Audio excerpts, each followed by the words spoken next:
আল্লাহর ইসলামের প্রেমের গজলগুলো ভালো লাগে কি লাগে না? নারায়ে তাকবীর।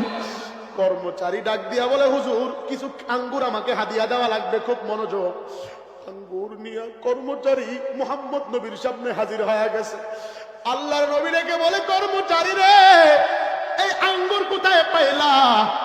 তুমি তো বাগানের মালিক নও। এই যে আমি বক্তা সাহেবকে দেখতেছেন বাবা,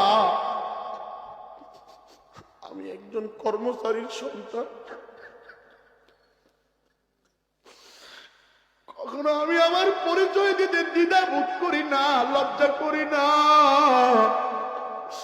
ও মহিলা প্যান্ডেলের মাগো,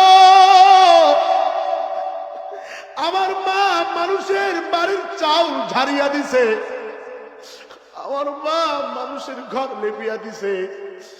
আব্বা জানের আজকে তো তোমরাও কোনো না কোনো বাবা, সন্তানের বাবা।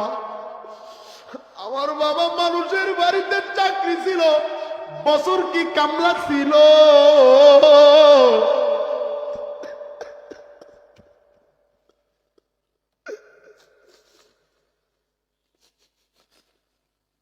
আমি এখন যেই গাড়িতে চড়ে বেড়াই, আমার আব্বা আমার জীবনে সেই গাড়ি দেখে না।